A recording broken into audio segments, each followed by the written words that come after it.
नमस्कार दोस्तों, स्वागत है आप सभी का आपके अपने YouTube चैनल सनोडिया 91 पर। मैं हूं आपका दोस्त है राजेंद्र सनोडिया। दोस्तों, आज के इस वीडियो में हम पढ़ने वाले हैं सामान्य ज्ञान यानी कि जीके के 50 अति महत्वपूर्ण प्रश्न। दोस्तों, इस वीडियो में आपको जीके के सभी टॉपिक के क्वेश्चन मिलेंगे, जैसे इतिहास के, भूगोल के, संविधान के, अर्थव्यवस्था, खेल, कला एवं संस्कृति और विविध। एक प्रकार का दोस्तों प्रैक्टिस सेट है। कम समय में दोस्तों आपको अधिक से अधिक जानकारी यहाँ पर सीखने को मिलेंगी, ठीक है। और ये जो जितने भी प्रश्न दोस्तों आपको इस वीडियो में देखने को मिलेंगे, ये सारे लेटेस्ट एग्जाम में आए हुए क्वेश्चन हैं। तो आइए दोस्तों शुरुआत करते हैं क्वेश्चन नंबर 1 से। क्वेश्चन नंबर 1 है, भारत में महान्यायवादी की नियुक्ति कौन करता है। मैं आपको एक चीज़ और बता देना चाहता हूं दोस्तों, आप पूरे हिंदुस्तान में कोई भी एग्जाम दें, चाहे आरपीएफ कांस्टेबल का दें, चाहे यूपी पुलिस कांस्टेबल का दें, चाहे किसी भी राज्य का जिसमें हिंदी बोली जाती है और आपको वहां पर जीके आता है, तो सभी एग्जाम के लिए दोस्तों ये वीडियो इंपॉर्टेंट है, ठीक है। चलिए, भारत में महान्यायवादी की नियुक्ति कौन करता है, क्वेश्चन नंबर 1 है। तो भारत में महान्यायवादी की नियुक्ति कौन करता है दोस्तों, ऑप्शन नंबर डी सही उत्तर होगा, राष्ट्रपति, ठीक है। भारत में महान्यायवादी की नियुक्ति कौन करता है, राष्ट्रपति करता है। अच्छा, भारत के प्रथम महान्यायवादी कौन थे, ठीक है, आपको पता है क्या भारत के प्रथम महान्यायवादी कौन थे, ठीक है।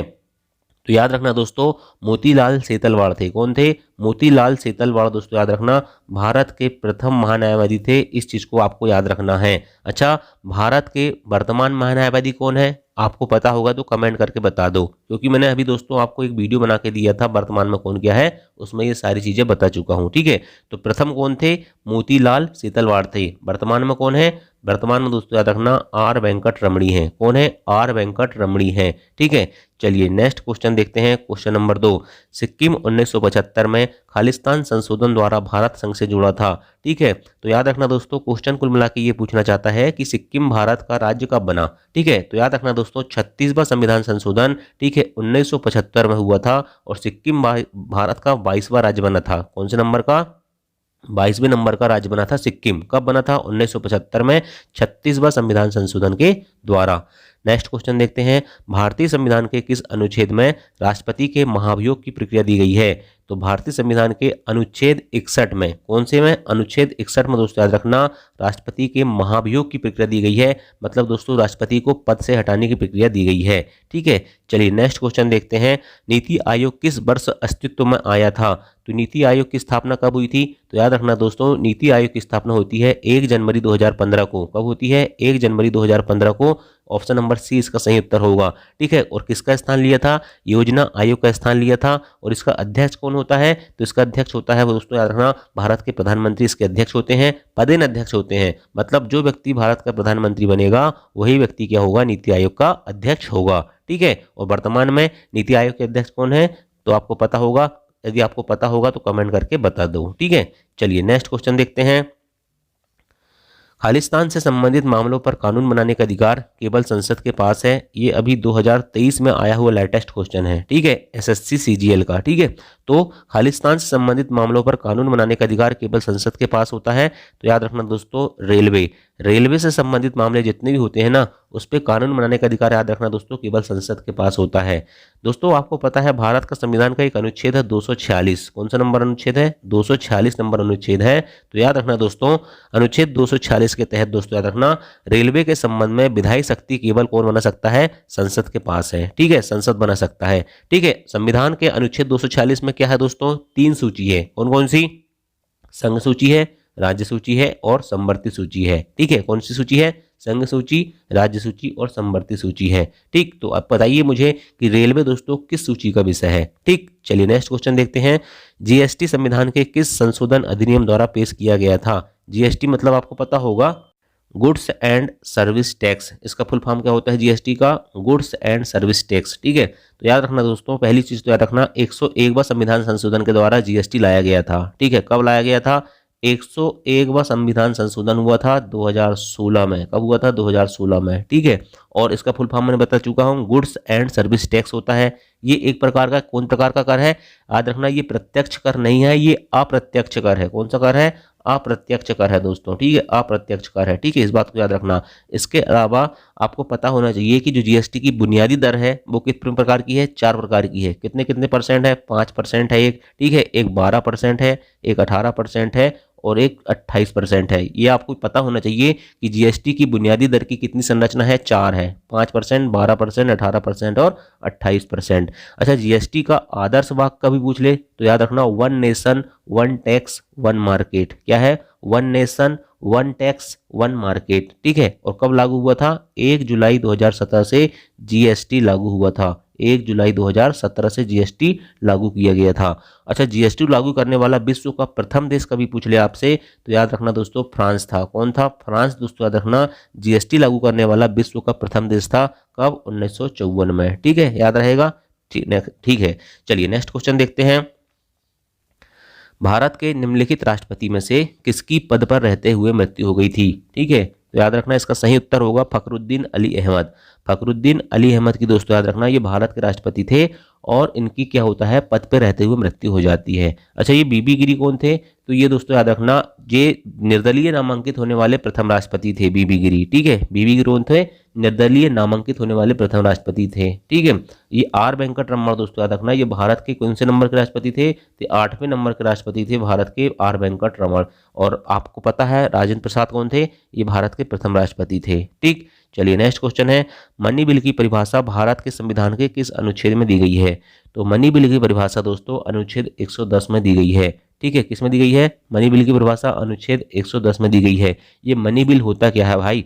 तो मनी बिल का संबंध दोस्तों कुल मिला के याद रखना, जो वित्तीय मामले होते हैं ना, ठीक है, और जो सार्वजनिक व्यय होते हैं उनसे संबंधित होता है। ठीक है। और मनी बिल को जो है दोस्तों याद रखना, जो सदन है, जो संसद है, उसमें केवल राष्ट्रपति की सिफारिश पर ही पेश किया जाता है। किसकी सिफारिश पर? केवल राष्ट्रपति की सिफारिश पर पेश किया जाता है।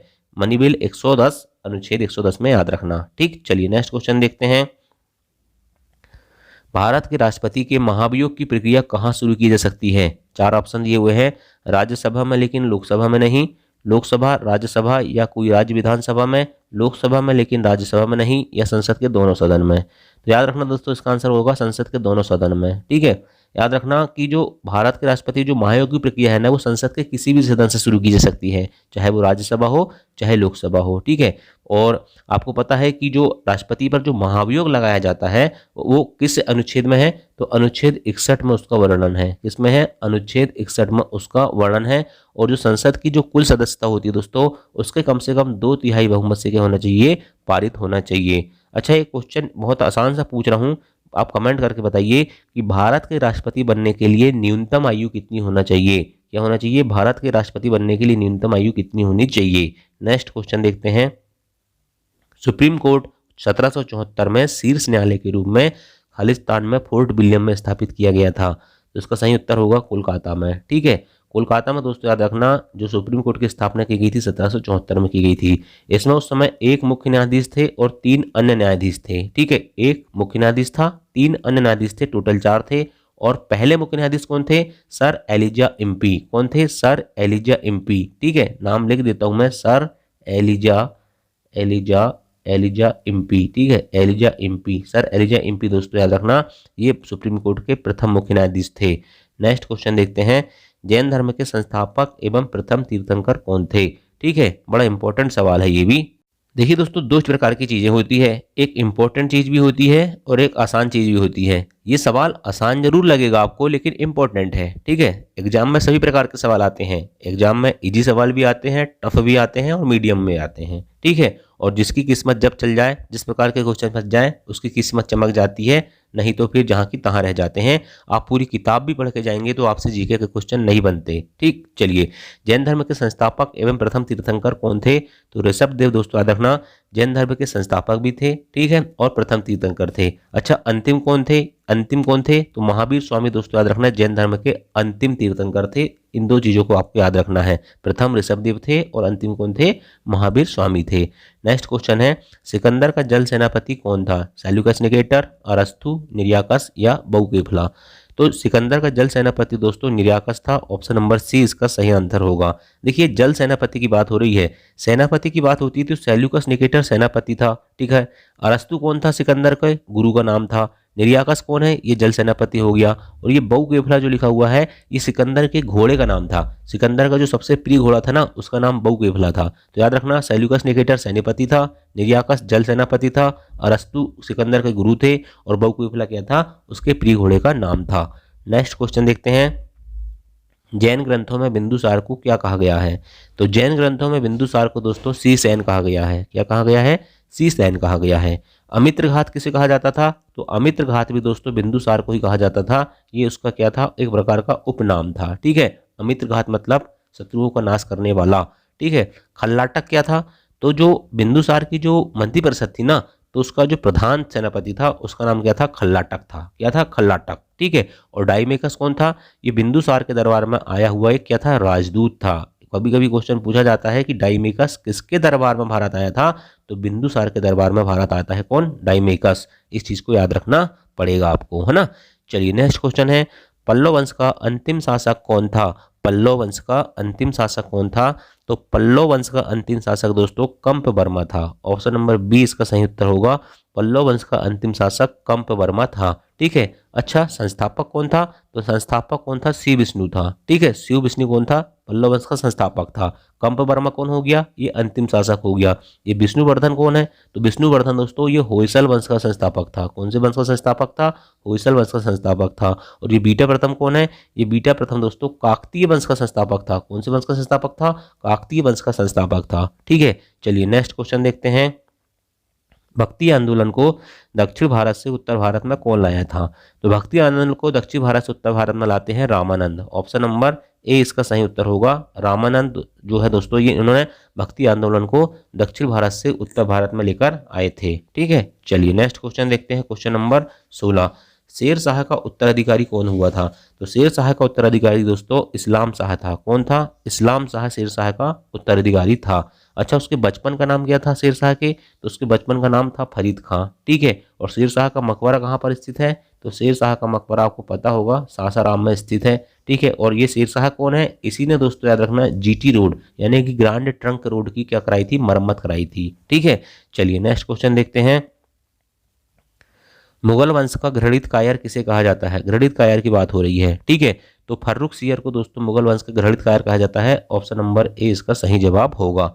अच्छा, ये जहांदार शाह को क्या कहा जाता था? इसे कहा जाता था लंपट मूर्ख। क्या कहा जाता था? जहांदार शाह को लंपट मूर्ख कहा जाता था। ये मोहम्मद शाह को क्या कहा जाता था? ये मोहम्मद शाह को कहा जाता था रंगीला बादशाह। क्या कहा जाता था मोहम्मद शाह को? रंगीला बादशाह। जहांदार शाह को क्या कहा जाता था? लंपट मूर्ख कहा जाता था। और फर्रुख सियर को क्या कहा जाता था? मुगल वंश का घृणित कायर कहा जाता था। ठीक है, चलिए नेक्स्ट क्वेश्चन देखते हैं, सिखों के नवे गुरु तेग बहादुर की हत्या किसने कराई थी? तो सिखों के नौवे गुरु जो हुए दोस्तों तेग बहादुर, इनकी हत्या कौन कराता है? औरंगजेब करवाता है। क्यों करवाता है भाई साहब? इन्होंने क्या किया? इस्लाम स्वीकार करने से मना कर दिया था। इन्होंने तेग बहादुर जी ने, तो जो औरंगजेब था उसने क्या करवा दिया था? उन्होंने इनकी हत्या करा दी थी। अच्छा, एक और गुरु है दोस्तों जिसकी हत्या किसने करवाई है? किसी मुगल शासक ने करवाई थी। तो वो कौन है? गुरु अर्जुन देव थे। कौन थे? गुरु अर्जुन देव। अर्जुन देव की हत्या कौन करवाता है? अर्जुन देव की हत्या करवाते हैं जहांगीर। कौन? जहांगीर। ठीक है, और इसने क्यों करवाया था अर्जुन देव की हत्या जहांगीर ने? क्योंकि इसने राजकुमार जो खुसरो था ना उसकी सहायता की थी। किसने? अर्जुन देव ने। इसलिए जहांगीर ने अर्जुन देव को मरवाया था और तेग बहादुर को औरंगजेब ने मरवाया था। ठीक है, दोनों सिखों के गुरु थे। नेक्स्ट क्वेश्चन देखते हैं, क्वेश्चन नंबर 19 है, देव समाज के संस्थापक कौन थे? तो देव समाज के संस्थापक दोस्तों शिव नारायण अग्निहोत्री थे। देव समाज अलग है, वेद समाज अलग है। ठीक है, दोनों चीज अलग अलग याद रखना। देव समाज के संस्थापक दोस्तों कौन थे? शिव नारायण अग्निहोत्री थे। कहाँ पर इसकी स्थापना होती है? 1887 में इसकी स्थापना दोस्तों लाहौर में होती है। कहाँ पर होती है? लाहौर में होती है। नेक्स्ट क्वेश्चन, पहली बार वंदे मातरम कब गाया गया था? बड़ा इंपॉर्टेंट सवाल है, दिखने में बहुत ऐसा लगता है कि बहुत ही इजी सवाल होगा, लेकिन बहुत इंपॉर्टेंट सवाल है। ठीक है, बहुत सारे लोगों को पता ही नहीं रहता ये चीज़ें, और ये सवाल आते हैं। पहली बार वंदे मातरम कब गाया गया था? तो 1896 के जो कलकत्ता अधिवेशन हुआ था, ठीक है, उसमें दोस्तों क्या हुआ था? पहली बार वंदे मातरम गाया गया था। रहीमतुल्लाह सयानी दोस्तों उस समय क्या थे? कांग्रेस के अध्यक्ष थे। अच्छा, जनगण मन कब गाया गया था? तो जनगण मन 1911 में गाया गया था, जनगण मन। ठीक है, और ये अधिवेशन भी कहाँ हुआ था? कलकत्ता में हुए थे। याद रखना, वंदे मातरम हो चाहे जनगण मन हो, ठीक है, दोनों कहाँ गाए गए थे? कलकत्ता अधिवेशन में गाए गए थे। वंदे मातरम गाया गया था 1896 में, इस समय अध्यक्ष थे रहीमतुल्लाह सयानी, और ये 1911 में गाया गया था जनगण मन। इस समय अध्यक्ष कौन थे? पंडित बिशन नारायण धर थे। दोनों चीज को याद रखना है, पंडित बिशन नारायण धर थे। नेक्स्ट क्वेश्चन देखते हैं, क्वेश्चन नंबर 21, हेली नामक धूमकेतु का परिक्रमण काल कितना है? तो हेली नामक धूमकेतु जो है दोस्तों उसका परिक्रमा काल होता है 76 वर्ष। ठीक है, अभी लास्ट टाइम कब दिखा था? 1986 में दिखा था पिछली बार। अब अगली बार कब दिखेगा? 1986 में 76 जोड़ देंगे तो 2062 में दिखेगा। तीनों चीज याद रखना कि उसका परिक्रमण काल 76 वर्ष है। पिछली बार 1986 में दिखा था और 2062 में अगली बार दिखेगा। या हेली नामक धूमकेतु। ठीक है, चलिए नेक्स्ट क्वेश्चन है, पृथ्वी के नीचे जाने पर प्रति 32 मीटर की गहराई पर कितना तापमान बढ़ता है? तो 32 मीटर की गहराई पर दोस्तों 1 डिग्री सेंटीग्रेड तापमान बढ़ता है। ऑप्शन नंबर डी इसका सही जवाब होगा। नेक्स्ट क्वेश्चन है, किस महाद्वीप में एक भी ज्वालामुखी नहीं है? तो ऑस्ट्रेलिया महाद्वीप में दोस्तों याद रखना एक भी ज्वालामुखी नहीं है। बहुत इंपॉर्टेंट क्वेश्चन है, ऑस्ट्रेलिया महाद्वीप में एक भी ज्वालामुखी नहीं है।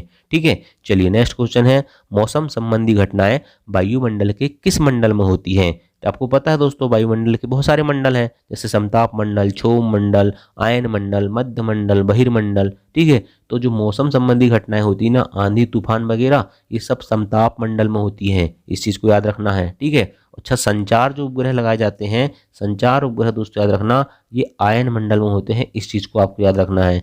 और वायुयान जो उड़ते हैं वो भी समताप मंडल में उड़ते हैं। संचार याद रखना आयन मंडल में, बाकी मौसम संबंधी घटना हो चाहे आपका हेलीकॉप्टर उड़ता हो, सब समताप मंडल में उड़ते हैं। ठीक है, चलिए नेक्स्ट क्वेश्चन है, दक्षिण का ब्रिटेन किसे कहा जाता है? तो दक्षिण का ब्रिटेन दोस्तों न्यूजीलैंड को कहा जाता है। इस चीज़ को याद रखना। अच्छा, म्यांमार को क्या कहा जाता है? स्वर्णिम पैगोडा का देश म्यांमार को कहा जाता है। बहरीन को क्या कहा जाता है? मोतियों का द्वीप कहा जाता है। क्यूबा को क्या कहा जाता है? एंटीलीज का मोती क्यूबा को कहा जाता है। ठीक है, चलिए नेक्स्ट क्वेश्चन देखते हैं, क्वेश्चन नंबर 26। क्वेश्चन नंबर 26 है, भारत और नेपाल के मध्य कौन सी नदी सीमा बनाती है? तो भारत और नेपाल के मध्य दोस्तों याद रखना काली नदी सीमा बनाती है। कौन सी नदी सीमा बनाती है? काली नदी सीमा बनाती है। ठीक है, अच्छा भारत और म्यांमार के बीच सीमा कौन बनाता है? भारत और म्यांमार के बीच सीमा कौन बनाता है? भारत और नेपाल के मध्य में तो आपको पता है काली नदी बनाती है। भारत चीन के बीच में मैकमोहन रेखा है। ठीक है, भारत पाकिस्तान के बीच में रेड क्लिफ रेखा है। तो भारत और म्यांमार के बीच में क्या है भाई साहब? तो भारत और म्यांमार के बीच में दोस्तों पटकाई बूम की पहाड़ियाँ आपने सुना होगा। पटकाई बूम की पहाड़ियाँ है दोस्तों। ठीक है, और भारत और श्रीलंका के बीच में तो आपको पता ही होगा पाक जल संधि है और मन्नार की खाड़ी है। ठीक है, चलिए नेक्स्ट क्वेश्चन देखते हैं, बाराइल की पहाड़ियाँ कहाँ है? ठीक है, ये 2024 में आया हुआ क्वेश्चन है। ठीक है, बता दे रहा हूँ, बहुत इंपॉर्टेंट क्वेश्चन है। बाराइल की पहाड़ियाँ कहाँ है? तो बाराइल की पहाड़ियाँ दोस्तों असम में स्थित है। कहाँ पर स्थित है? असम में स्थित है। और असम की राजधानी क्या है? दिसपुर है। नेक्स्ट क्वेश्चन है, दक्कन का पठार किस राज्य में स्थित है? दो पठार है, एक दक्कन का पठार है और एक छोटा नागपुर का पठार है। ठीक है, तो दक्कन का पठार दोस्तों याद रखना ये महाराष्ट्र में स्थित है। ठीक है, बहुत इंपॉर्टेंट है। दक्कन का महाराष्ट्र किस राज्य में स्थित है? महाराष्ट्र में स्थित है। और धारवाड़ का पठार कहाँ पर है? तो धारवाड़ का पठार दोस्तों कर्नाटक में है। किसका? धारवाड़ का पठार कहाँ पर है? ये धारवाड़ का पठार कर्नाटक में है और दक्कन का पठार कहाँ पर है? महाराष्ट्र में है। ठीक है, चलिए नेक्स्ट क्वेश्चन है, गंगा नदी को बांग्लादेश में क्या कहा जाता है? तो गंगा नदी से बांग्लादेश में दोस्तों पद्मा कहा जाता है। क्या कहा जाता है गंगा नदी को बांग्लादेश में? पद्मा कहा जाता है। ठीक है, चलिए नेक्स्ट क्वेश्चन देखते हैं, पर्वतीय नगर धर्मशाला किस प्रदेश में स्थित है? तो पर्वतीय नगर जो धर्मशाला है ना दोस्तों, ये आपको याद रखना है हिमाचल प्रदेश में स्थित है। अगर आप IPL देखते होंगे या मैच देखते होंगे तो आपको पता होगा। ठीक है, धर्मशाला में मैदान है। ठीक है, तो वही हिमाचल प्रदेश में ये पर्वतीय नगर है। ठीक है, एक बड़ा इंपॉर्टेंट डलहौजी आपने सुना होगा। डलहौजी भी कहाँ पर है? हिमाचल प्रदेश में है। ये दो तो कम से कम याद ही रखना, डलहौजी और आपका धर्मशाला दोनों हिमाचल प्रदेश में स्थित है। नेक्स्ट क्वेश्चन है, भारत में बेरोजगारी के आंकड़े एकत्रित एवं प्रकाशित करता है? तो NSSO। ठीक है, NSSO दोस्तों राष्ट्रीय सांख्यिकी संगठन जो है ये भारत में बेरोजगारी के आंकड़े को एकत्रित करता है और क्या करता है? प्रकाशित भी करता है। नेक्स्ट क्वेश्चन देखते हैं, क्वेश्चन नंबर 32, केंद्रीय सांख्यिकी संगठन की स्थापना कब हुई थी? तो केंद्रीय सांख्यिकी संगठन की स्थापना 1951 में हुई थी। ऑप्शन नंबर ए इसका सही क्वेश्चन होगा। इकोनॉमी अर्थशास्त्र के ये क्वेश्चन है। ठीक है, बड़े इंपॉर्टेंट क्वेश्चन है। वेल्थ ऑफ नेशंस पुस्तक के लेखक कौन है? तो वेल्थ ऑफ नेशंस पुस्तक के लेखक दोस्तों एडम स्मिथ है। ऑप्शन नंबर ए इसका सही जवाब होगा। वेल्थ ऑफ नेशंस पुस्तक के लेखक कौन है? एडम स्मिथ है। नेक्स्ट क्वेश्चन देखते हैं, क्वेश्चन नंबर 34, सरकार द्वारा पुरानी मुद्रा को समाप्त कर नई मुद्रा चलाना क्या कहलाता है? तो सरकार द्वारा पुरानी मुद्रा को समाप्त करके नई मुद्रा चलाना विमुद्रीकरण कहलाता है। ऑप्शन नंबर बी इसका सही जवाब हो जाएगा। नेक्स्ट क्वेश्चन है, अंतर्राष्ट्रीय व्यापार का प्रमुख प्रहरी कौन है? तो अंतर्राष्ट्रीय व्यापार जो होता है ना दोस्तों पूरे विश्व में, उसका प्रमुख प्रहरी होता है WTO। वर्ल्ड ट्रेड ऑर्गेनाइजेशन यानी कि विश्व व्यापार संगठन। चलो बताइए WTO की स्थापना कब हुई थी। मैं अभी आपको दोस्तों, बहुत सारे स्टूडेंट मुझसे जो जुड़े हुए हैं उनको मैंने कई बार पढ़ा दिया हूँ, ठीक है। अब आपको पता नहीं होगा WTO की स्थापना कब हुई होगी, भूल गए होंगे, ठीक है। इसलिए कहता हूँ बार बार रिवीजन करना बहुत जरूरी होती है, ठीक है। चलिए बताइए WTO की स्थापना कब हुई थी, कमेंट करके बताइए। मैंने अभी पिछले वीडियो में ही आपको सारे अंतर्राष्ट्रीय संगठन के बारे में पढ़ाया था। नेक्स्ट क्वेश्चन देखते हैं। राजीव गांधी खेल रत्न पुरस्कार का नाम कब परिवर्तित करके मेजर ध्यानचंद कर दिया गया।